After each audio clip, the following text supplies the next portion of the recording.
En esta ocasión, pues vamos a hablar de un temita que está muy de moda con respecto al desarrollo de aplicaciones web y cómo ese desarrollo de aplicaciones web se puede llevar desde una manera inicial segura hasta, pues hasta ver las vulnerabilidades más comunes, ¿no? Vamos a estar hablando de OWASP Top 10. Entonces, para mí un placer de nuevo estar aquí con ustedes, enseñándoles todo este contenido.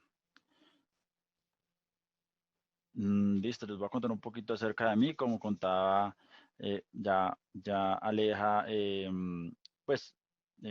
soy ingeniero de seguridad de la información, trabajo en el Red Team en el sector financiero actualmente, tengo más o menos 10 años de experiencia en tecnologías de la información, más o menos unos 6 años de experiencia en seguridad de la información en diferentes equipos, he trabajado en seguridad perimetral, he trabajado en Red Team, en ciclo de desarrollo seguro, en el área de gestión de incidentes de seguridad, realmente he trabajado en muchas áreas. Cualquier duda que tengan en cualquier aspecto de seguridad, estoy abierto a que aquí me puedan consultar. Y tengo una maestría en seguridad de las tecnologías de la información y de las comunicaciones de la Universidad Autónoma de Barcelona. Listo, vamos a empezar entonces hablando un poquito de lo que es el ciclo de desarrollo seguro, ¿no? ¿Y por qué vamos a empezar hablando un poco del ciclo de desarrollo seguro? Porque vamos a entender de dónde nacen todas las vulnerabilidades que se llevan en una aplicación web, ¿no? Y el ciclo de desarrollo seguro tiene 5 fases tradicionales, eh, que las vemos aquí en el diagrama, en el cual no se integra seguridad muchas veces en ninguna de ellas, ¿no? Vemos requerimientos, diseño, desarrollo, la fase de pruebas y el despliegue en un ambiente productivo o ya un despliegue para consumo del cliente final. Usualmente en estas etapas de desarrollo de software no se incluye el equipo de desarrollo para que acompañe el proyecto desde un inicio. Entonces, únicamente muchas de las empresas y la gran mayoría de las empresas lo que hacen es, ya en una etapa muy avanzada del ciclo, tal vez en una etapa de testing o en una etapa de despliegue, involucran alguna otra prueba de seguridad, puede ser, por ejemplo, un penetration testing, tal vez, o de pronto un análisis de vulnerabilidades. Pero esto se queda corto ante la cantidad de debilidades que podemos llegar a tener en un software web, en este caso, ¿no? Entonces es ahí cuando el equipo de seguridad entra a apoyar, debe entrar a apoyar todo este ciclo a través de un ciclo seguro de desarrollo de software, donde es clave que una persona de seguridad acompañe desde la etapa de requerimientos, dando su opinión y haciendo un modelado y un análisis de riesgos de todos estos, de toda la iniciativa que se quiere tomar. Entonces, si de alguna u otra manera se quiere implementar una tecnología y por ahí el equipo de seguridad no lo ve viable, ese análisis de riesgo se hace en una etapa muy inicial, ¿no? Y desde toda esa etapa de diseño vamos pasando como del lado de amenazas, una revisión de nuevo del análisis del diseño, en una etapa activa de desarrollo, incluso antes de pasar a un ambiente preproductivo, eh, podemos llegar a tener lo que llamamos análisis estáticos de código fuente y análisis dinámicos de la aplicación. Tal vez este último en una etapa más eh, de testeo activo, puede ser una etapa de quality assurance, podemos ahí estar acompañando, ¿no? Y en una etapa final ya de despliegue, se pueden estar haciendo algunas otras pruebas justo antes del despliegue, algunas pruebas como penetration testing, algunas pruebas dinámicas. En general, lo que se hace en esta última etapa también involucra al equipo de seguridad perimetral, se revisa también el tema del hardening de los servidores, la correcta configuración de la infraestructura que se tiene para montar la aplicación. Entonces, es importante que el equipo de desarrollo acompañe todo este proceso para evitar que la mayor cantidad de vulnerabilidades se presenten eh, en, en una aplicación final, ¿no? Entonces, como les comentaba, pues el ciclo de desarrollo seguro básicamente es un conjunto de principios de buen diseño, ¿no? Y que seguridad siempre acompaña para detectar, prevenir y corregir todas estas vulnerabilidades antes o en una etapa muy temprana del ciclo y así asegurar que el software pues cuente con integridad, disponibilidad y confidencialidad ante toda la información que se maneja y se transmite en ella. Y hablando un poco ya más específico sobre lo que las etapas o activamente cómo entra seguridad a aportar, incluso podemos llegar a tener una etapa de entrenamiento previa al ciclo propio de desarrollo de software, ¿no? Que es una etapa de entrenamiento, por ejemplo, como estas charlas que estamos haciendo o la charla que yo les estoy dando ahora, ¿no? Les estoy explicando cuáles son las debilidades de un software web o durante un desarrollo de software web y esto hace que el equipo desarrollador o el equipo que diseña la aplicación sea más consciente de las debilidades o digamos que sí, las debilidades que cuenta su software. Y desde ahí, pues como les comentaba, el equipo de seguridad más o menos en 16 o 15 etapas activas del ciclo apoya al equipo de desarrollo para que se haga un buen desarrollo de la aplicación. Entonces, ya entendiendo de dónde nacen todas estas vulnerabilidades y por qué se presentan las vulnerabilidades específicamente en entornos web, vamos a hablar de OWASP Top 10, ¿no? Y, y ¿qué es OWASP Top 10? ¿Qué es OWASP precisamente? Es una entidad sin ánimo de lucro eh, que se ha esforzado, todos sus esfuerzos actualmente son enfocados a crear conciencia de las debilidades que se presentan no solo en ambientes web, sino por ejemplo en APIs, ¿no? En APIs. Y también en dispositivos, en software de dispositivos móviles. Ellos tienen varios top 10 eh, y todos estos top 10 nos dan información de cuáles son las debilidades más comunes. En este caso, en el día de hoy vamos a hablar específicamente de las 10 vulnerabilidades más encontradas en aplicativos web. Vamos a estar explicando una por una, de pronto en algunas me voy a sentar a hacer alguna explotación práctica para que ustedes vean de pronto cómo se podría ver o cómo se podría explotar. Listo. Entonces acá tenemos un comparativo OWASP Top 10 o OWASP, la organización despliega cada cierto tiempo una versión de este top 10, ¿no? Entonces el último que tenemos es el 2017, pero es posible que yo creería que este año podemos tener una nueva versión de esta, de este WASP y tener un top nuevo de vulnerabilidades. Esto está cambiando todo el tiempo porque la dinámica del desarrollo es diferente. Entonces, en el caso de lo WASP 2013 con el 2017 vemos que algunas vulnerabilidades como el cross-site scripting bajaron. El cross-site scripting es una vulnerabilidad bastante conocida en el mundo de seguridad y desarrollo. Yo creo que los equipos han tomado conciencia pues, de la vulnerabilidad y han venido mejorando sus prácticas. Pero han aparecido algunas nuevas como XML External Entities. Es cuando las aplicaciones reciben parámetros por medio de archivos XML. Por ejemplo, las aplicaciones APIs que trabajan con SOAP. Entonces, esto es importante y ha aparecido porque realmente las nuevas tecnologías en APIs están en furor y es una vulnerabilidad que está ahí. De pronto, la deserialización insegura. Y por ahí en el número 10 tenemos el insuficiente monitoreo y análisis de logs. Vamos a entrar entonces en detalle con la primer vulnerabilidad más conocida, ¿no? Estamos hablando de inyección. Bueno, inyección no solo es inyección SQL, son cualquier tipo de inyección de lenguaje que pueda ser interpretado por la aplicación debido a que sus entradas no son sanitizadas. En el caso, por ejemplo, de la más conocida puede ser SQL Injection. Yo creo que todos hemos escuchado en este mundo de tecnología alguna vez SQL Injection, ¿no? Pero también hay inyecciones LDAP, inyección de comandos, por ejemplo, cuando nos aprovechamos de alguna mala sanitización y podemos hacer que el servidor nos diga qué versión de sistema operativo tiene, de pronto ejecutar por ahí un ping. Cualquier acción que podamos hacer desde hacia el software directamente es una inyección de comandos, inyecciones XML. Entonces, todas estas inyecciones tienen un impacto muy fuerte en las aplicaciones porque yo a través de ellas puedo lograr fuga de información. Es una de ellas. Por ejemplo, si yo ejecuto o me aprovecho una habilidad de SQL injection, podría llegar a robarme toda la información de la base de datos, todos los registros de las tablas que hay en esa base de datos y enterarme de información confidencial, ¿no?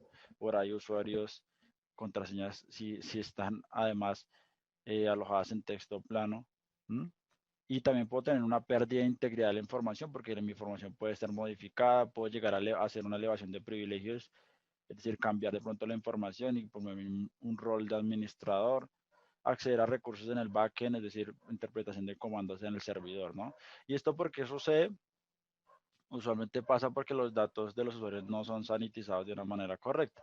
Las entradas de la aplicación no están sanitizadas. Eh, las consultas muchas veces dentro de la aplicación no están codificadas de acuerdo al contexto de la aplicación. Como saben, algunas aplicaciones codifican de alguna u otra manera la información que tienen para entenderla o para administrarla de una mejor manera, ¿no? Entonces, ahí es cuando tenemos que tener conciencia de todas las entradas que tenemos en nuestras aplicaciones y que pueden ser vulnerables. Entonces, digamos, la más conocida, como decíamos, era SQL Injection. ¿Y cómo se ve un SQL Injection de pronto en la vida real? ¿No? Eh, aquí dentro del laboratorio tenemos una aplicación intencionalmente vulnerable, dentro de ella que es Metadispositiable 2, y dentro de ella pues hay varias aplicaciones intencionalmente vulnerables web. En este caso, dentro del laboratorio que les he compartido previamente, pues hay una aplicación directamente vulnerable. Yo actualmente la tengo montada sobre la IP 62, que es esta que tenemos acá. Veamos un momento. Y podemos requerir acá una máquina de Kali para explotar alguna vulnerabilidad específicamente, ¿no? Entonces, hay únicamente hay que tener la máquina montada en el ambiente y poder llegar a ella. Entonces, por ahora sigamos con el siguiente punto y ya ahorita les vamos mostrando un poquito cómo se puede explotar.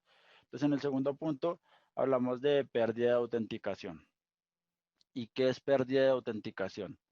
Es cuando tenemos de pronto por ahí un login o una interfaz de autenticación de una aplicación, pero esa autenticación no está de manera correcta, ¿no? No está por ahí funcionando de una manera adecuada. Entonces, de alguna u otra manera, a través de alguna debilidad, pues me puedo bypassear esa, esa, esa debilidad, me puedo bypassear esa debilidad que hay y puedo llegar a aprovecharme de esto para acceder a la aplicación de una manera no controlada, ¿sí? Por ejemplo, eso sucede cuando la aplicación es, permite hacer fuerza bruta de autenticación, es decir, pues me permite hacer pruebas, eh, muchos intentos de autenticación, por ejemplo, sin bloquearme al tercero. Entonces, o por ahí usar contraseñas débiles es una. Entonces, ¿qué impactos pues tiene esto? Que pueden llegar a autenticarse a una aplicación de manera no autorizada y robarme la información, ¿no? O llegar a tener compromiso del sistema propio de la aplicación para llegar a hacer fraude o robo o en el caso de entidades financieras, pues me pueden llegar a robar la cuenta del banco, ¿no? Y entrar y hacer un fraude. Entonces, pues esto sucede porque eh, la aplicación es débil y no tiene una protección para realizar ataques de fuerza bruta, como les decía. Usa contraseñas débiles, permite usar contraseñas débiles, es decir, cuando yo me estoy creando mi cuenta, por ahí la aplicación no me dice su contraseña, tiene que cumplir ciertos criterios, tiene que tener mayúsculas, minúsculas, números. Sí, entonces eso permite que se puedan hacer este tipo de ataques. Mecanismos débiles de recuperación de contraseñas, por ahí, por ejemplo, las preguntas de seguridad. Las preguntas de seguridad no son un control muy efectivo para recuperar contraseñas, ¿no? O para recuperar un usuario, porque como sabemos a través de técnicas de OSINT, yo puedo llegar a enterarme de la información de un tercero. En las redes sociales ya hay toda la información de alguien. Entonces por ahí si es una contraseña, ¿cómo se llama mi perro? Cómo se llama mi mascota, por ejemplo? Pues si en las redes sociales ponen todo, la gente expone toda la información y por ahí yo a las preguntas de seguridad puedo llegar a través de un ataque de ingeniería social, enterarme de lo que está, de esas respuestas y bypassarme el control y autenticarme. Almacenamiento de contraseñas en texto claro, ¿no? O hacer algoritmos de cifrado débiles cuando guardo la información en una base de datos. Eso también se constituye como una pérdida de autenticación y por supuesto el uso inadecuado de tokens de autenticación, cookies inseguras, cookies con una configuración incorrecta y eso puede permitir que un atacante por ahí me robe mis credenciales, ¿no? ¿Y cómo se vería esto eh, en un ataque? ¿Cómo se vería esto, por ejemplo, en un ambiente real? ¿No? Entonces aquí les voy a mostrar un poquito. Ya aquí ya tenemos acceso a los laboratorios. Vamos a acceder aquí a alguna aplicación intencionalmente vulnerable que está en internet. Este es un laboratorio para que se puedan probar algunas vulnerabilidades. Vamos a aprovecharnos específicamente de un módulo de autenticación de administración, lo que lo hace mucho más grave, ¿no? Apoyándome, por ejemplo, en algunas herramientas, como en el caso de Boursuit y en el caso de algunos módulos que tiene Boursuit para poder hacer el ataque. Entonces, en este caso, vamos a intentar autenticarnos con el usuario admin, por ejemplo, ¿no? Digamos que estamos probando alguna contraseña genérica y vamos a hacer un intento de autenticación. Aquí me dice, pues su contraseña no es correcta, no es correcta, ¿no? Vamos a ver, yo todos los intentos de autenticación los estoy pasando por un proxy para poder ver, pues, las solicitudes que me estoy enviando. Todo este manejo del proxy de Bursuit, hay un montón de información en internet sobre el manejo de cualquier proxy que puedan manejar. Pueden usar o WhatsApp, Burp, cualquier suite que les pueda hacer proxy. eh, digamos que pueden ver toda la información. Entonces acá, como ven, hay un post, una solicitud post hacia la aplicación donde yo le estoy pasando un usuario y una contraseña genérica.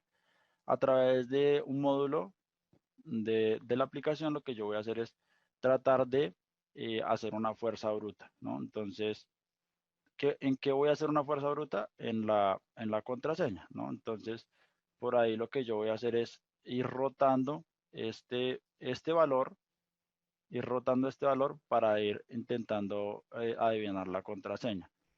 Entonces, lo que me va a permitir este módulo de BORP es seleccionar el destino del ataque, seleccionar la posición que voy a rotar, ¿sí? O que voy a hacer un ataque por ahí de fuerza bruta, y me permite seleccionar una lista simple o algunos valores de los cuales voy a rotar. Entonces, en el caso, por ejemplo, en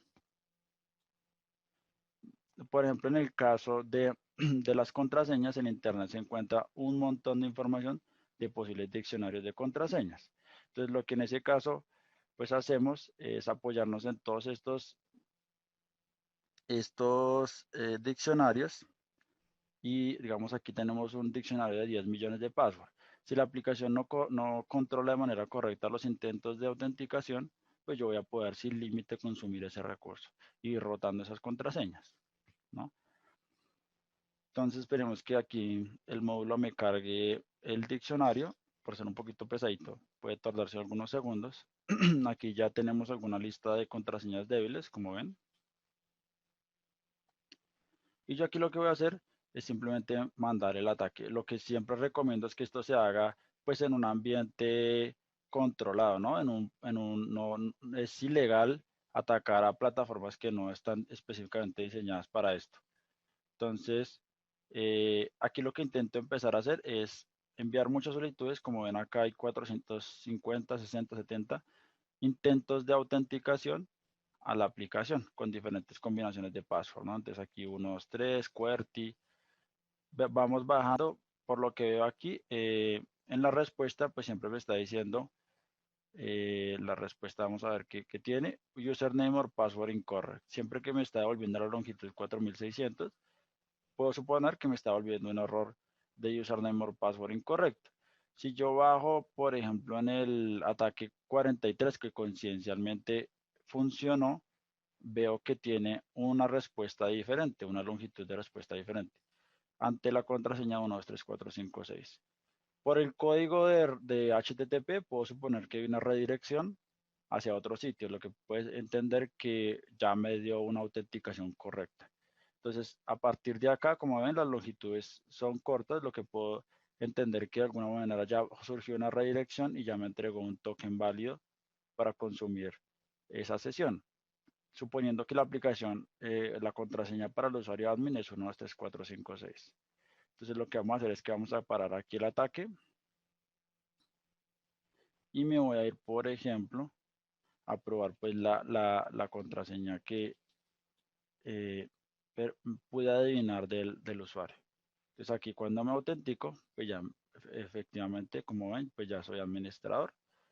Y esto es una típica debilidad de algunas aplicaciones que no controlan esos intentos de autenticación.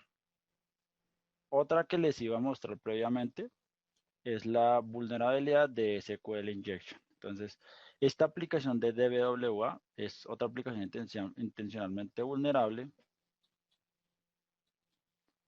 y lo que me permite pues es hacer algunas pruebas, hacer algunos test de seguridad, por ahí probar para esta dinámica vamos a probar algunas vulnerabilidades acá. Entonces en el caso de SQL Injection, vamos a este campo, vamos a entender cómo funciona. Entonces en el caso del 1, me va a traer me está pidiendo un user ID, supongo que si le doy 1, pues me está diciendo, lo que me está haciendo es trayendo una información seguramente de una base de datos de unos usuarios con el identificador número 1. Si yo le paso, por ejemplo, el identificador número 2, pues me va a traer Gordon Brown, ¿no?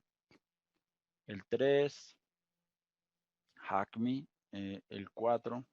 Entonces por ahí yo lo que voy viendo es que voy consultando la base de datos de acuerdo a los parámetros que voy consultando, ¿no? En el caso de estos campos que siempre traen información de la base de datos, lo que uno usualmente hace es empezar a probar parámetros no correctos. Por ejemplo, ¿qué pasa si yo le paso nada? No pasó nada, no interpreto nada. ¿Qué pasa si yo le paso un menor que? No hace nada. ¿Qué pasa si le paso una comilla? Cuando yo le paso una comilla simple, que usualmente es un carácter usado en SQL para concatenar o cerrar las consultas, me devuelve un error de SQL y de sintaxis de SQL, ¿no? Entonces, por ahí me dice, revise su sintaxis de SQL o revise su manual. Y hay un error cerca a la comilla. Seguramente lo que está haciendo es que está interpretando la comilla que le estamos pasando, lo que da a entender que podemos tener una vulnerabilidad por ahí en la manera en que verifican estos caracteres que están acá, ¿no? No hay verificación de los caracteres que le pasamos. Lo que usualmente se hace, o hay muchos payloads o formas de probar esta vulnerabilidad, bastante sencilla, y es, por ejemplo, en el caso de una consulta concatenada. Entonces, en este caso, lo que vamos a hacer es que vamos a pasar vamos a cerrar la consulta actual eh, y le vamos a pasar un OR a la consulta, es decir, lo que me va a decir es tráigame todos los user ID con el número que yo le pase acá, pues en este caso le estamos pasando el 1, o tráigamelos mientras 1 sea igual a 1, o sea, mientras sea real, 1 va a ser siempre igual a 1. Entonces, eh, cuando hacemos esto, lo que va a hacer es que la aplicación de uno podemos entender que está interpretando la consulta de SQL y me está trayendo todos los valores de esa tabla en específico. Pero ese no es el límite del ataque, ¿no? Podemos hacer todo lo que quisiéramos siempre y cuando esté interpretando comandos SQL. Entonces podríamos traer las tablas, podríamos tener información del motor, podemos traer mucha información. Entonces ahí, en este caso, nos podemos apoyar en cualquier herramienta, pues en este caso de SQL Map, es una herramienta que nos permite, bastante conocida, que nos permite por ahí aprovecharnos de vulnerabilidades web. Entonces, en este caso, eh, SQL Map tiene algunas instrucciones, ¿no? Nos dice, puedo pasarle la URL por medio de un get, usted tiene un parámetro, o puedo pasarle también por medio de un post, si usted tiene un parámetro también en un post, ¿no? Permite configurar proxy, configurar cookies. Entonces lo que vamos a hacer es que vamos a intentar apoyarnos en esta herramienta para eh, explotar un poco el, el, el ambiente, ¿no? Explotar un poco la debilidad. Entonces, vamos por aquí a ver. En el proxy tenemos algunas vulnerabilidades acá, o el post específicamente, pero lo que podemos usar también, si no tienen de pronto un proxy, es copiar la URL que ustedes creen que es intencionalmente vulnerable. Luego de esto lo que vamos a hacer es que aquí le estamos pasando pues toda la URL y en el identificador habíamos pasado pues algunos caracteres para explotar la vulnerabilidad. Ahora mismo pues vamos a pasar un número 1 únicamente como para hacer la prueba de ese parámetro, ¿no? Una vez identificamos la URL, es necesario que como estamos autenticados dentro de la aplicación ahora, debemos pasarle la cookie, sino lo que va a suceder es que nos va por ahí a mandar una redirección, nos va a mandar un 302, una redirección. Entonces, tenemos que tener cuidado si la aplicación tiene alguna autenticación, de que le concatenemos por ahí esa cookie de sesión para que lo tengamos en cuenta y no nos mande una redirección.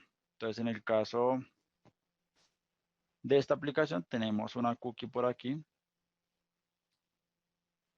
que la vamos a usar, que es la cookie que estemos usando en el sistema luego de habernos autenticado. Si el sistema no tiene cookie, pues es una aplicación externa sin autenticación, no hay necesidad de pasarle este parámetro. Correcto, entonces verificamos aquí que todo esté bien y enviamos el ataque. Como yo ya obviamente lo había hecho previamente, pues ya esto guarda, el SQL guarda algún log y obviamente me trae como un resumen de lo que había hecho, ¿no? Pero si lo mandáramos normal, lo que va a mostrar es que la aplicación es vulnerable, hace algunos testing, como está aquí, él hace algunos testing de SQL, me dice su backend es MySQL, está montado sobre una máquina Linux con un Apache 228 y un PHP 5.2. Entonces, por ejemplo, ahí si yo quisiera traer más información, por ejemplo, las tablas. Entonces, yo le puedo preguntar las tablas de la base de datos. Y aquí, pues, puedo ver toda la información de las tablas de la base de datos. En general, me puedo enterar de un montón de información sensible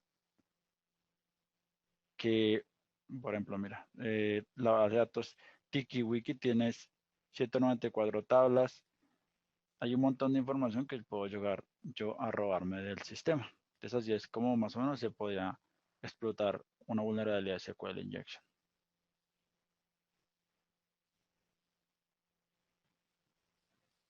Veamos. A ver, preguntas por aquí.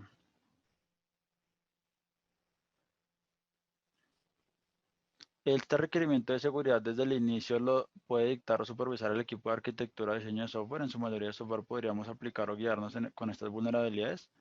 Sí, lo ideal, Leti, es que el equipo de seguridad siempre acompañe desde un inicio una etapa muy inicial del diseño de software a todo el equipo desarrollador. se siente con ellos y, por ejemplo, en la etapa de requerimientos, entonces estamos viendo, no, nosotros queremos hacer una consulta a una base de datos de la siguiente manera, ¿no? Entonces, ¿cómo van a hacer esa consulta de la base de datos? Vamos a hacer un token de esta manera.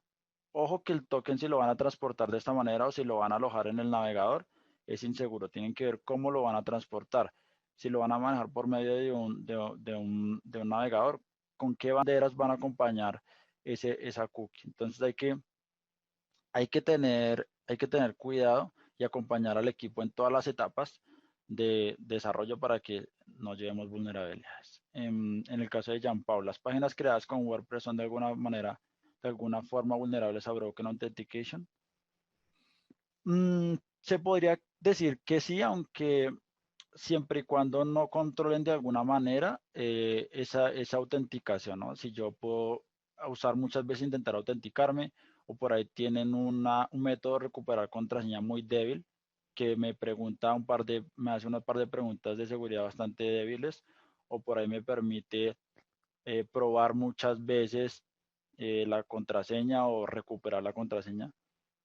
Hay que tener cuidado con esos parámetros, ¿no? WordPress, si lo bueno es que WordPress actualmente pues está actualizándose. Lo importante, esto lo vamos a ver en otro de los top, es importante estar actualizando todos los componentes de terceros que tenemos, ¿no? Porque no solo es nosotros tener una buena configuración, sino tener actualizados todos esos software de terceros que no son desarrollos propios. ¿Qué cursos recomiendas para el equipo de desarrollo concientizar y fortalecer la necesidad de tener presente la parte de seguridad? Bueno, Board Suite maneja unos cursos de seguridad muy buenos y son gratuitos con laboratorios para el tema de desarrollo seguro, ¿no? Y de vulnerabilidades web.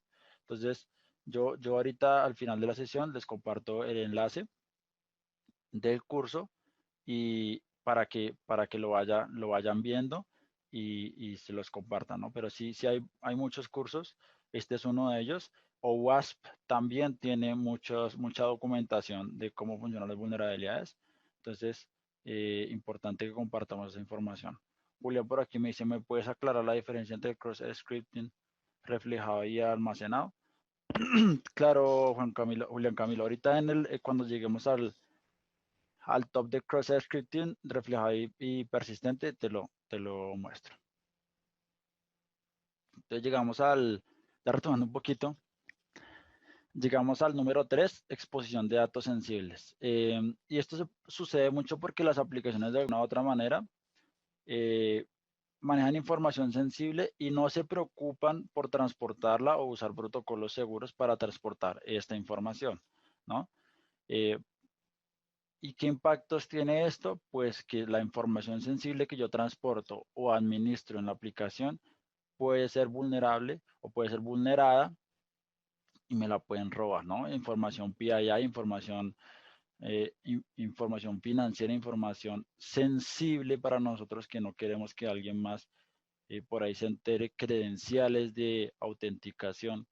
Entonces tenemos que tener mucho cuidado con qué protocolos y métodos de transporte seguro usamos. Entonces, en el caso, ¿por qué sucede esto? Porque implementamos, admitimos o permitimos protocolos débiles para transmisión en texto claro. Los más comunes y que vemos es, por ejemplo, HTTP, ¿no? Siempre usemos HTTPS cuando diseñamos un sitio web y acompañémoslo con un certificado digital que permita mínimo SSL 1.2, no, perdón, TLS 1.2, perdón, SSL de alguna manera, TLS 1.3 con certificado de una autoridad certificadora válida. El uso de FTP, pues claramente no deberíamos hacerlo ya que toda su información está siendo transmitida en texto claro, así como otros protocolos como Telnet, SMTP, POP, algunos otros protocolos que transmiten información en texto claro, ¿no? Yo para, para, para transmitir datos, SFTP, ¿no? SSH para autenticarnos, siempre algoritmos o protocolos que sean fuertes. También sé por qué usamos algoritmos y protocolos criptográficos débiles, firmas usamos MD5 para firmar y MD5 está claro que es débil y es predecible, al igual que SHA-1 ya no se recomienda usar SHA-1, mínimo SHA-2 y una longitud de llave larga. Llaves criptográficas débiles o reutilizadas, ¿no? Esto es muy común y lo que les comentaba, las llaves tienen ciertas longitudes que se recomiendan que se cumplan, porque si no vamos a estar introduciendo vulnerabilidades en el código. Aún más si no tenemos cifrado, ausencia de cifrado, ¿no? Ni siquiera tenemos cifrado para transmitir la información. Ausencia de la verificación de la validez de los certificados. Los certificados que tenemos son autofirmados. Esto es una que es muy común. Las personas montan aplicaciones. Está bien que las montemos en un ambiente controlado por él, con un ambiente con un certificado autofirmado, pero es importante que cuando las exponemos a Internet, ese certificado de SSL o TLS que implementamos en nuestra aplicación sea autorizado y certificado por una autoridad certificadora válida. ¿Vale? ¿Cuál es el típico ejemplo de una vulnerabilidad de este tipo? Es una comunicación insegura, ¿no? Y estamos exponiendo datos sensibles. Entonces, si nos hacen un ataque a hombre en el medio, por ejemplo, nos hacen una captura y aquí como vemos en la pantalla, por ejemplo, lo estamos analizando con Wireshark. No sé si algunos han visto Wireshark, que es un software para analizar paquetes. Realizamos Wireshark, por ahí nos podemos empezar a enterar si la persona no ha usado, no ha usado cifrado o si la cadena de certificación por ahí es débil. ¿Y qué podemos empezar a ver? Por usar protocolos inseguros, vamos a exponer credenciales en Internet. Por ejemplo, en este caso, en el ejemplo de la imagen, pues vemos que pasan, tienen una práctica insegura que pasan usuarios y contraseñas por medio de un GET, ¿no? Eh, y esto es muy malo porque alguien podría llegar a interceptar esa información por por un diseño inadecuado, ¿no? Eh,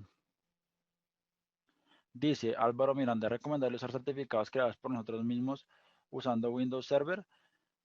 Si es para un ambiente interno de prueba, yo diría que no está mal, siempre y cuando, y lo podrías hacer siempre y cuando tuvieras una autoridad certificadora propia que fuera reconocida en el mundo, ¿no? Cuando otra persona se va a conectar a tu sitio o a intercambiar a través de a ese certificado que tú tienes y no lo conoce, pues va a desconfiar, porque nadie lo conoce. Es como si te diera una cédula, no la registraduría, sino otra registraduría te emitiera una cédula y alguien te la presenta, pues tú no sabes si eso es real o no. Entonces, siempre tratar de usar certificados, firmas por una entidad certificadora válida. Ahora los certificados son económicos, usualmente para sitios web son muy económicos. Entonces, yo recomiendo que siempre usemos estos certificados. Utilizar certificados autofirmados para sitios internos que no se publican en Internet es mala práctica. No, no siempre y cuando, Freddy, lo que te decía, lo usemos para entornos controlados, entornos internos, por aplicaciones de prueba, pero si los vamos a exponer a una gran cantidad de gente de usuarios con información sensible, yo preferiría que no usáramos certificados autofirmados. Listo. Para el punto número 4. Llegamos a entidades externas XML.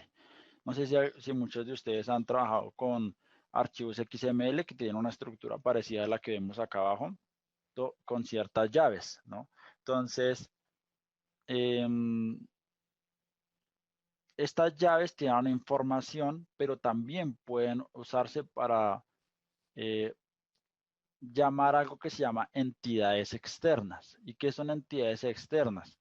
Son archivos locales o remotos que llaman a una URI, ¿no? Una ubicación diferente del local donde está almacenado el XML.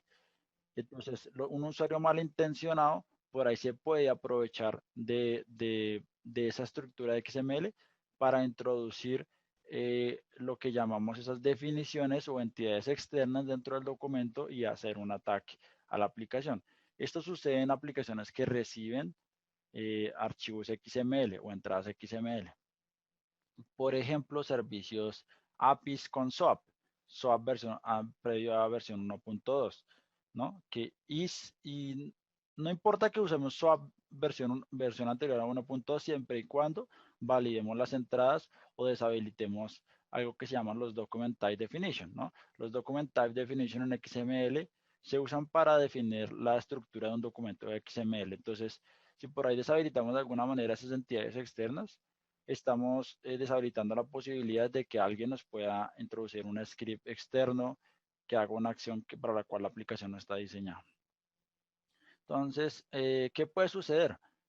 Puede haber denegación de servicio, claramente, porque yo a través de un payload o de un ataque en XML, puedo hacer que mi aplicación se quede procesando ese documento de XML y me consuma todos los recursos de la aplicación. Entonces, pues se me va a caer el servidor y me va a causar una denegación de servicio. Por ahí fuga de información, claro, porque yo puedo llegar a traer información de la máquina a donde está alojado la aplicación web. Conexiones a máquinas del backend o server-side regex forgery. Un server-side regex forgery es una solicitud del lado del servidor maliciosa o no intencionada. Entonces yo puedo llegar a hacer, por ejemplo, un escaneo de puertos, que ya lo vamos a ver en el ejemplo. Podemos llegar a hacer un escaneo de puertos y enterarnos por ahí de qué servicios están disponibles en el backend, saltándonos el firewall eh, que nos han puesto a nivel perimetral hacia acá de Internet. Y yo ya adentro de la red puedo escanear y hacerme pasar, hacer un ataque server-side regex forgery utilizando la debilidad y aprovechándome de que el servidor está en una red interna para escanear todos los otros servidores que están en esa red local, ¿no? ¿Y por qué sucede estas debilidades? Porque la aplicación acepta documentos de fuentes no confiables o esos orígenes no son verificados de una manera correcta, ¿no? Entonces eso permite que inyectemos por ahí algunos ataques. Como les comentaba, los Document Type Definition, entidades externas habilitadas, es decir, que yo pueda llamar recursos externos o locales de una URI. No siempre se necesita eso en un XML y muchas veces los desarrolladores no conocen esta funcionalidad o la omiten, ¿no? Por eso es importante que acompañemos todo el desarrollo para que veamos. Por ahí en la aplicación desde la etapa de requerimiento nos están diciendo, vamos a implementar SOAP en ese servicio API y vamos a comunicarnos por medio de archivos XML. Ojo muchachos, mira, esto es lo que puede suceder, seamos conscientes de la vulnerabilidad, validemos las entradas de XML, posiblemente subámonos a SOAP 1.2 o usemos SOAP 1.2, muchachos, si vamos a montar una API con SOAP. ¿Por qué SOAP 1.2? Porque SOAP 1.2 ya no permite entidades externas. Entonces ahí esta vulnerabilidad pues ya la podemos mitigar. Esta vulnerabilidad es nueva en el OWASP 2017, en el top 10. Entonces, por ser por ahí nueva, no hay tanta conciencia. Entonces, esto puede llevar a que sea más crítica porque si no la conocemos, pues no sabemos cómo de pronto mitigarla o atacarla. Entonces, les voy a mostrar un poquito.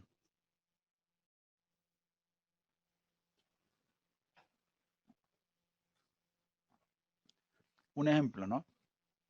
Bueno, dos ejemplos. En este caso, vemos un archivo XML.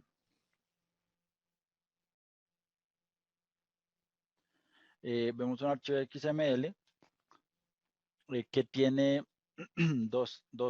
bueno, el primer archivo XML vemos un document type example, donde vemos un entity file system y lo que hace referencia es a un archivo etc password.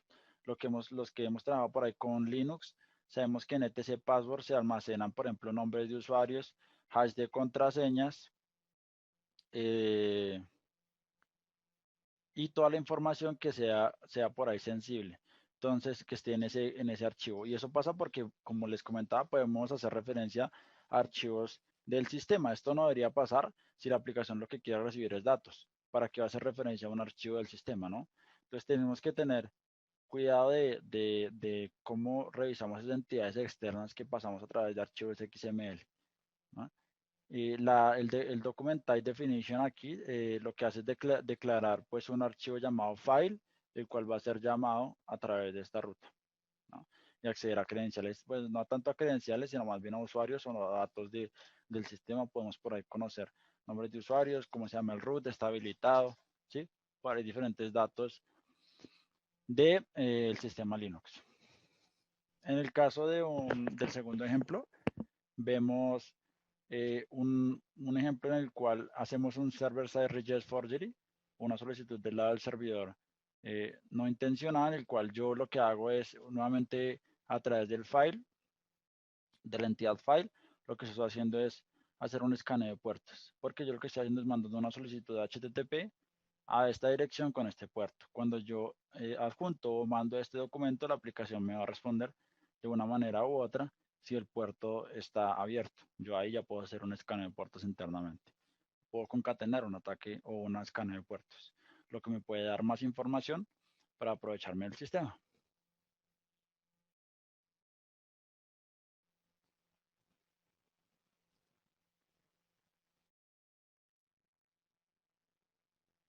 ¿Cómo hacemos? Por ahí Gregorio me está preguntando, ¿cómo hacemos cuando usamos una aplicación que el frontend es separado del backend? ¿Cuál sería la mejor práctica para mitigar que nuestro tráfico sea interceptado? Pues si las máquinas están dentro de una misma red, lo que usualmente se recomienda es usar eh, pues el firewall de entrada y un balanceador de pronto de cargas que nos permita distribuir las peticiones entre una y otro servidor, ¿no? Ahí no hay, digamos que no hay riesgo si los dos servidores están en una misma red interna y las protegemos con una seguridad perimetral a nivel externo. Pero en el caso de que de pronto, Gregorio, te refieras a que los servidores están en ubicaciones geográficas diferentes, eh, lo que siempre se recomienda es usar, por ejemplo, prácticas de VPN, ¿no? Si uno se tiene que conectar con el otro en ocasiones diferentes, usar una VPN robusta para esas comunicaciones, ¿no? Una VPN site to site o host to host para proteger esa información, pero ojo con los algoritmos de cifrado y el protocolo que usamos para configurar esa VPN. Mm, en el caso de Álvaro Miranda, ¿en cuánto más debería ser una versión de WASP Top 10? Pues Álvaro, en el caso de web, yo creía que este año, porque si me ayudan ahí con el micrófono, porfa. Qué pena, muchachos. Listo, gracias. Gracias, Juan.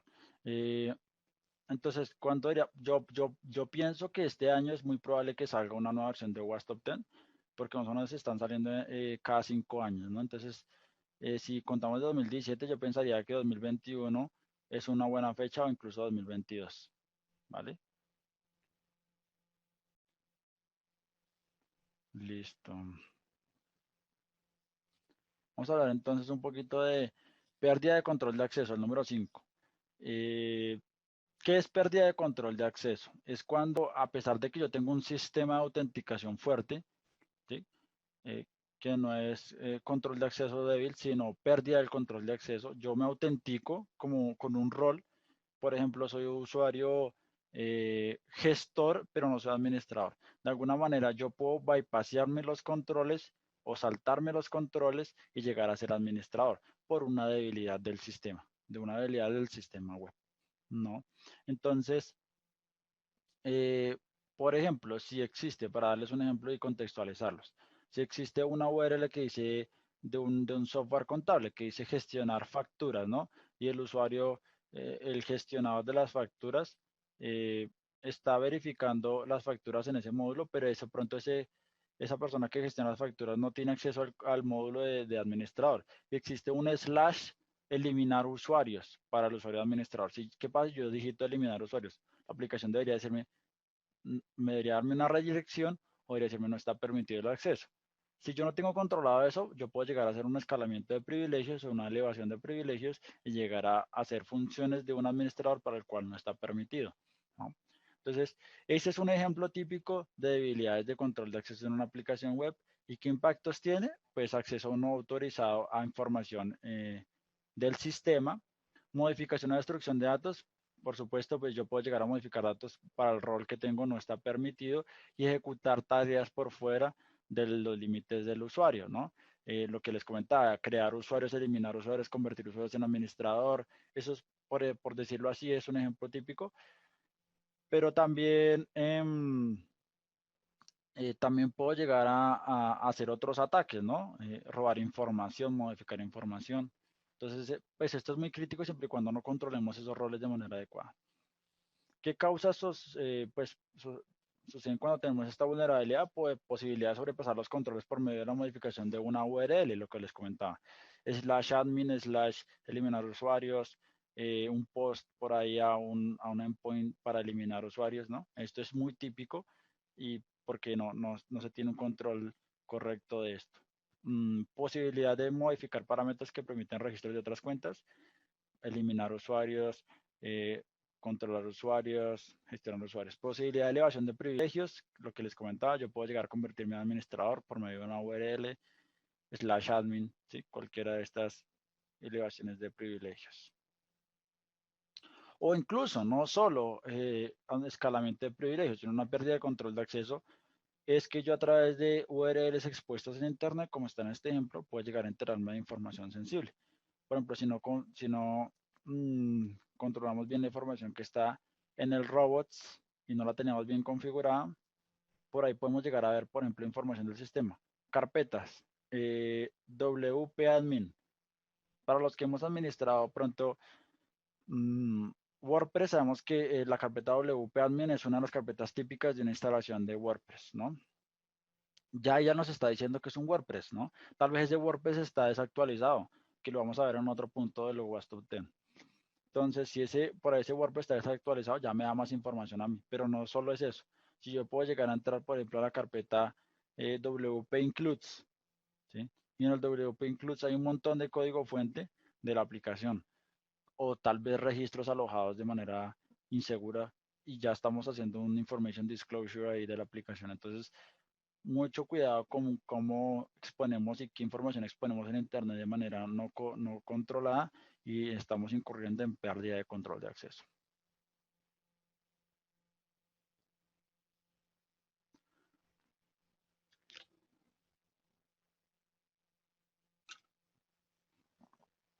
Listo, en el caso de configuración de seguridad incorrecta en el punto número 6, tenemos usuarios maliciosos que se aprovechan de configuraciones débiles en los sistemas de la arquitectura.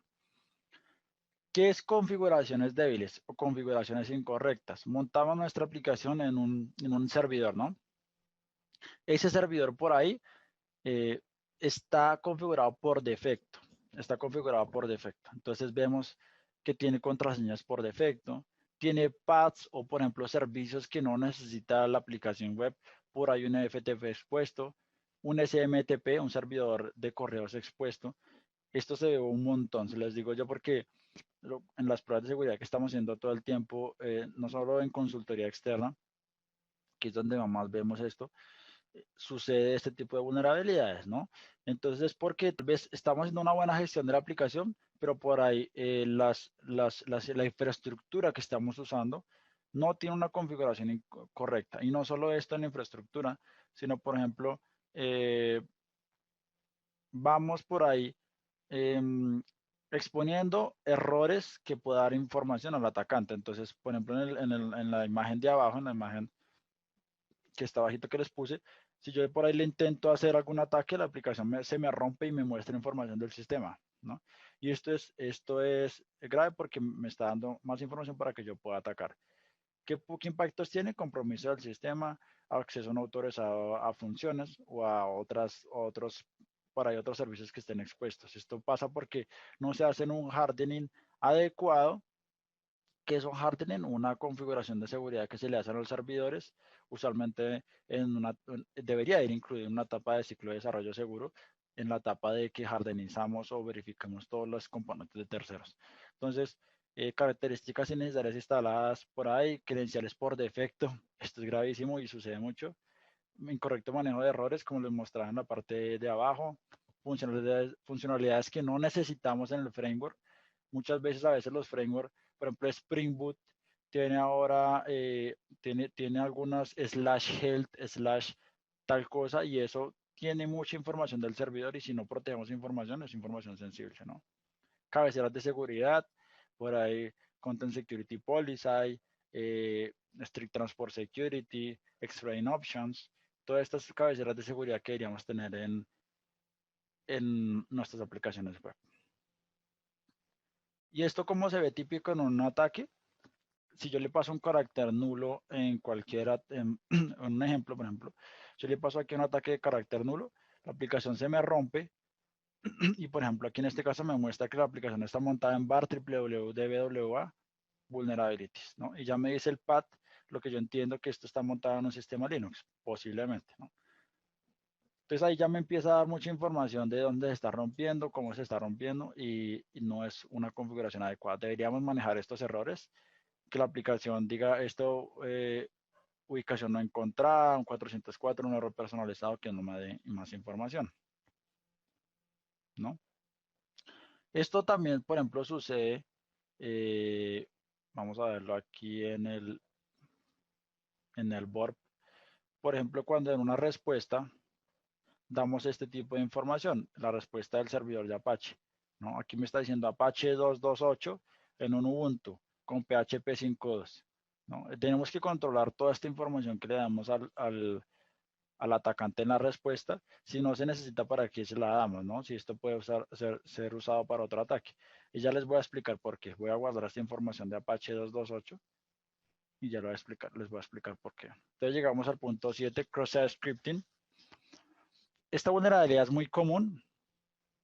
Sucede por ahí porque no controlamos las entradas nuevamente, no controlamos las entradas y permitimos que JavaScript o ejecuciones de JavaScript se interpreten en la aplicación, ¿no? Entonces, lo que hacemos es introducir scripts maliciosos que pueden hacer que la aplicación haga algo para la cual no está diseñada.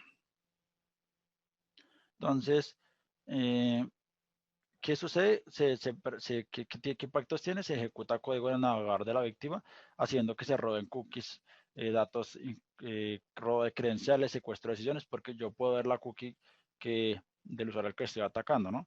Instalación de software malicioso, porque yo incluso le puedo llegar a hacer un defacement, que es un defacement, un daño de la vista de cómo se ve la aplicación en el frontend. Puedo llegar a montarle un cartel que diga hacked o ha sido hackeado, ¿sí? Por medio de cross-site scripting eso es posible.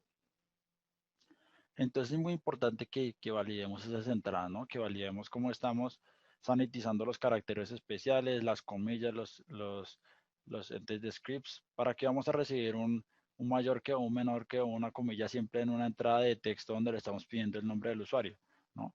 Tenemos que ser muy conscientes de todas esas entradas desde una etapa inicial de desarrollo para que no cometamos para esos errores. ¿Cómo se ve por ahí un cross-site scripting? Bueno, esta vulnerabilidad es común. De nuevo, acá estamos en la aplicación intencionalmente vulnerable. Bueno, aquí me, me sacó de la aplicación, pero vamos a ir a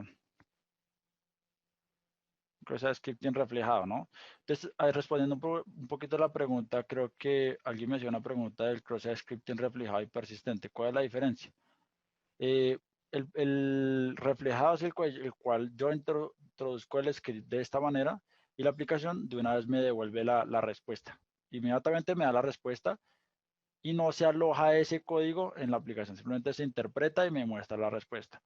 El persistente o el almacenado, que también lo llaman, es cuando yo guardo esa cadena de script y se ejecuta cada vez que el usuario carga esa página, ¿no? Ese script sí se guarda en la aplicación y se carga cada vez que alguien consulta esa página. Entonces se ejecuta cada vez, ese script malicioso se ejecuta cada vez que alguien lo hace. Entonces, en el caso de, por ejemplo, del cross-site scripting, ¿cuál es tu nombre?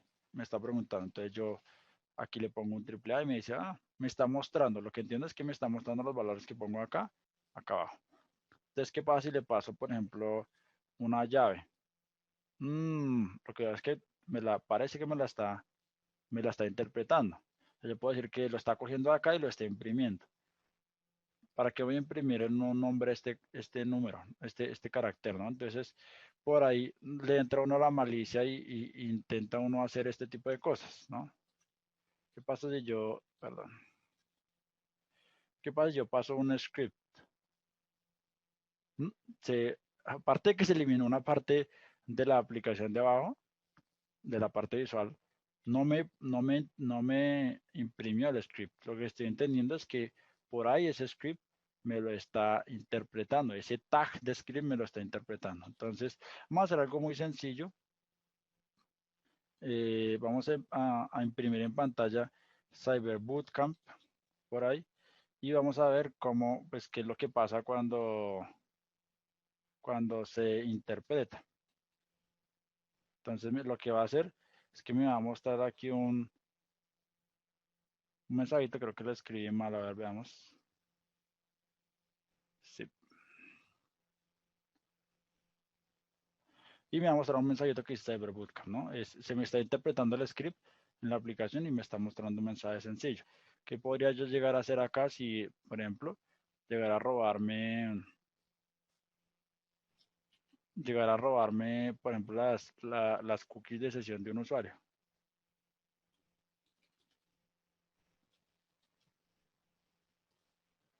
Esta es la cookie de sesión del usuario o siendo yo autenticado, pero si yo de alguna manera puedo hacer que el script que tengo me mande esta información a un servidor de terceros, pues ya estoy robando credenciales de autenticación.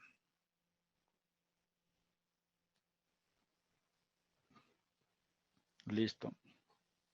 Llegamos a deserialización insegura. La deserialización, o como conocemos la serialización o la deserialización, es un proceso que sucede en las aplicaciones web, de alguna manera, para guardar su data de alguna manera. Es decir, la serializan en objetos de Java y la deserializan de alguna manera para mostrarla o interpretarla. Cuando yo deserializo esa información de una aplicación de una manera incorrecta, lo que puedo hacer es que usuarios maliciosos modifiquen esa deserialización, haciendo que se interprete alguna acción para la cual no está diseñada la aplicación, ¿no? ¿Qué impactos tiene esto? Pues que como yo puedo deserializar esa información y puedo interceder esa información que se está deserializando en la aplicación, pues puedo llegar a hacer acciones como ejecución de código de remoto, una denegación de servicio. Y esto sucede porque la deserialización se hace de entradas no confiables. Nuevamente, confiamos en el usuario. Nunca cuando desarrollamos aplicaciones web hay que confiar en el usuario. No podemos decir, pues el usuario es un usuario que va a saber de ataques web. Sí, pero alguien puede llegar a poner un malware en el equipo de él que puede llegar a acceder directamente a esa aplicación. O si ponemos la aplicación en internet, pues ustedes saben que cualquier persona puede acceder a esa aplicación. Entonces, si deserializamos de una manera incorrecta de fuentes no confiables, pues podemos llegar a incurrir en esta vulnerabilidad. ¿Qué es deserialización insegura y cómo se ve típicamente una deserialización en algo muy sencillo como este ejemplo? Por ejemplo, tenemos en un foro, el foro de PHP por ahí guarda información con esta estructura, con estas llaves, y se realiza objetos de esta manera. Entonces muestra algunas llaves, el usuario con identificador 132, el nombre Mallory, de role user, esta es la información que se serializa de alguna manera. Si yo al deserializarla, la aplicación al leerla, de alguna manera, puedo cambiar el ID del usuario al número 1, al nombre Alice y le voy a poner un rol de administrador. Entonces yo ya ahí estoy haciendo un ataque de elevación de privilegios eh, que es crítica, ¿no? Es crítica y tenemos que validar cómo estamos verificando esos componentes. Llegamos al número 9 y esta es muy, muy conocida y ya les voy a mostrar porque esto no solo tiene que ver con el desarrollo propio del código fuente, sino de las librerías de terceros que usamos y de los componentes de terceros que usamos. Entonces, usuarios maliciosos utilizan exploit conocidos para aprovecharse de vulnerabilidades en los sistemas, ¿no? Entonces, por ejemplo, aquí es donde les comentaba del, la versión del Apache que estábamos devolviendo, ¿sí? Entonces ya le estamos dando información al atacante para que pueda irse a validar si esa versión de Apache que tenemos es vulnerable, ¿no? El impacto de la vulnerabilidad es dependiendo de cada hallazgo o de cada componente y propio de la vulnerabilidad de ese componente. Si tenemos una librería de una versión específica y esa librería tiene una versión insegura, pues por ahí, dependiendo de esa vulnerabilidad que tenga, es el impacto. El ejemplo típico, por ejemplo, es cuando montamos un servidor web, hablando de aplicaciones web, montamos un Apache Tomcat, ¿no? ¿Qué versión de Apache Tomcat le vamos a montar, no? O si lo montamos, ¿cómo gestionamos esas actualizaciones de ese Apache? ¿Estamos actualizándolo? Sabemos que las aplicaciones tienen vulnerabilidades hoy y mañana ya tienen otras.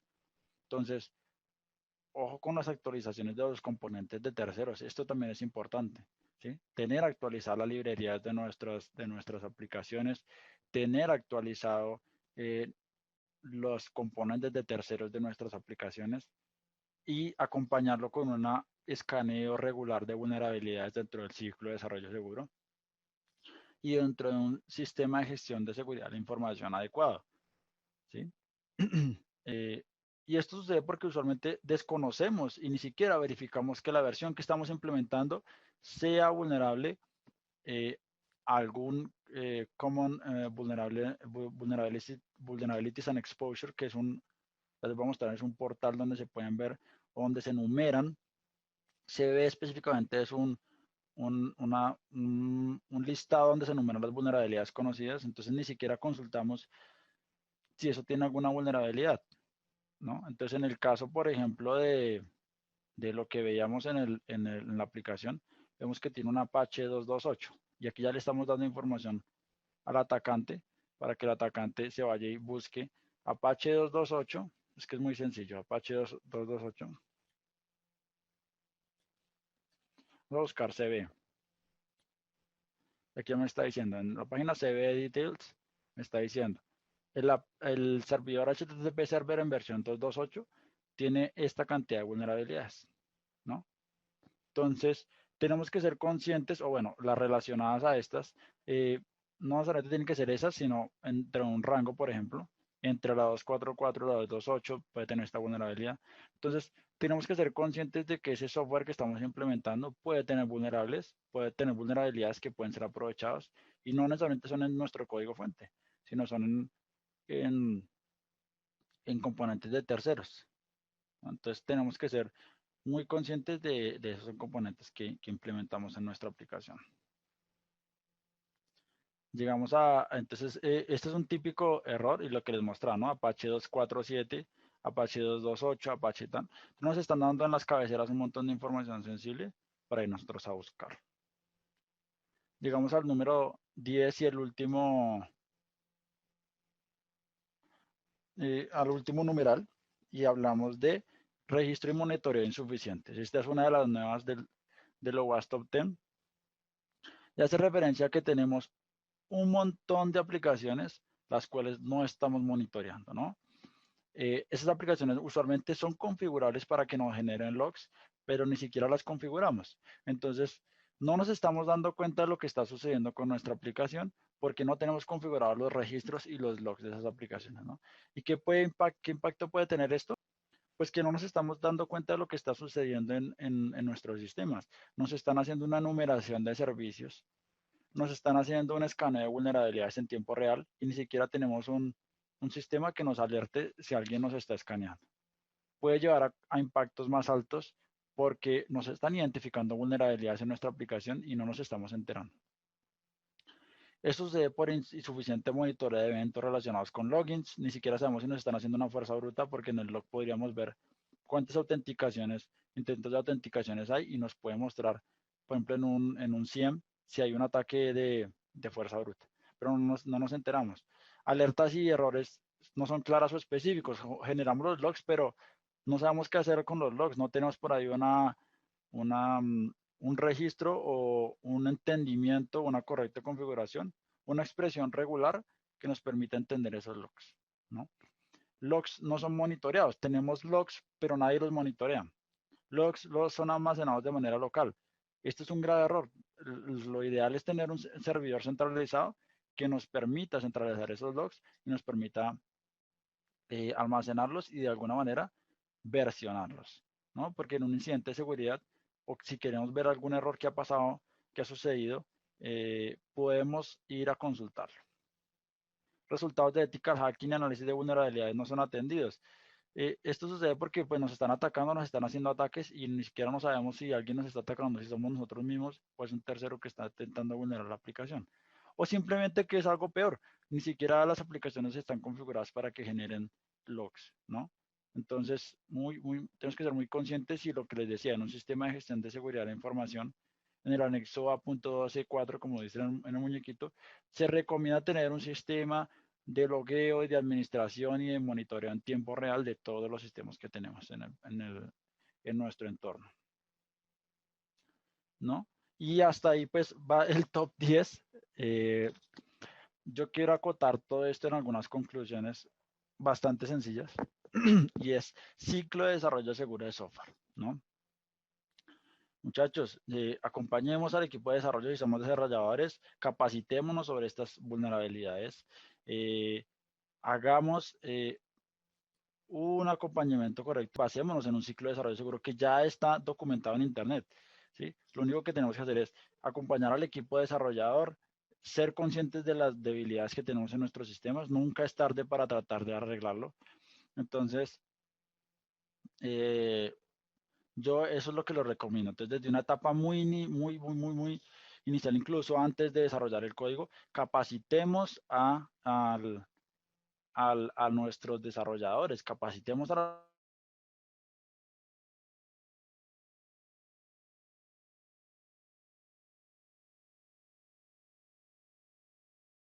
los desarrolladores, al equipo de desarrollo en los requerimientos, ¿sí? Démosles buenas pautas, démosles buenas recomendaciones de desarrollo, ¿no?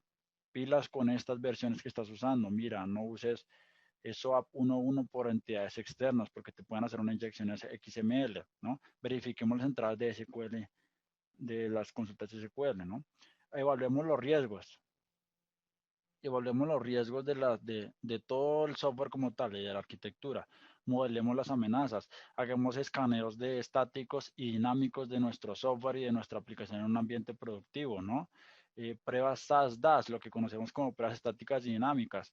Acompañémoslo con un pentesting. Un pentesting nos ayuda a entender esos flujos de negocio que no entiende un escaneo dinámico, ¿no? ¿Sí? El pentesting lo hace una persona, un experto en Red Team, y como entiende cómo funciona la aplicación, entiende cómo se podría saltar los controles lógicos.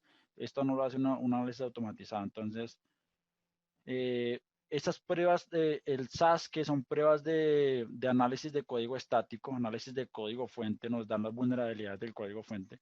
El DAS nos da la parte dinámica, análisis dinámico cuando ya lo tenemos tal vez en un ambiente productivo, en un ambiente de quality testing, y un correcto plan de respuesta a incidentes en caso de que un incidente se nos llegue a presentar en un, en un ambiente, ¿no? Entonces, esa es mi recomendación